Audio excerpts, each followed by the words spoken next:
సంతానం లేనటువంటి వారికి బ్రహ్మసభలో ప్రవేశించేటటువంటి అర్హత ఉండదు. అందుకే వివాహం చేసుకుని సంతానాన్ని కని తీరాలి. కొంతమంది మెట్ట వేదాంతం మాట్లాడుతూ ఉంటారు, మాకు వైరాగ్యం వచ్చేసిందండి, మేము ఇంకా పెళ్లి చేసుకోవద్దు అనుకుంటున్నాం. అలా బ్రహ్మచర్యంతో ఉండకూడదు. నీకంత వైరాగ్యం ఉంటే సన్యాసం తీసుకోవాలి. అసలు బ్రహ్మచర్యం నుంచి సన్యాసం మంచిది కాదు. ఎవరో కొన్ని కోట్ల మందిలో ఎవరికో దక్కుతుంది అటువంటి వైరాగ్యం తప్ప అందరికీ అది కుదిరే విషయం కాదు. లేదా గృహస్థాశ్రమం స్వీకరించి సంతానాన్ని కనాలి.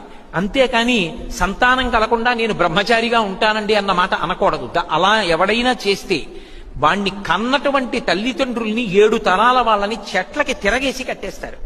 మహాభారతం ఆది పర్వంలోనే మనకి అటువంటి ఆఖ్యానం ఒకటి కనపడుతుంది. అందుకే ఆశ్రమ నియమం అంటే ఆశ్రమ నియమమే. నాకు చాలా భక్తి అండి, నాకు చాలా వైరాగ్యం అండి, నేను పెళ్లి చేసుకోనండి అనకూడదు. అంత భక్తి ఉన్న త్యాగరాజస్వామి వారు చేసుకోలేదా, ముత్తుస్వామి దీక్షితారు వారు చేసుకోలేదా, శ్యామశాస్త్రి గారు చేసుకోలేదా, అన్నమయ్య చేసుకోలేదా, ఋషులందరూ చేసుకోలేదా? నువ్వు ఒక్కడివే పెద్ద 2 మాటలు పుట్టావా, నీకొక్కడికి అంత వైరాగ్యం ఉందా? అక్కర్లేని మెట్ట వేదాంతం మాటలు మాట్లాడకూడదు. అప్పుడప్పుడు నాకు కొంతమంది ఫోన్ చేస్తారు, మీ ఉపన్యాసాలు విన్నామండి, మాకు వైరాగ్యం వచ్చేసింది, పెళ్లి చేసుకో అనుకుంటున్నాను. దానికి నేను కారణమైతే ఇంతకన్నా ప్రారంభం ఇంకోట్లేదు. ఆ నెపం నా మీదకి నెట్టకు, పెళ్లి చేసుకో అని చెప్తూ ఉంటాను. కాబట్టి పెళ్లి చేసుకు తీరాలి.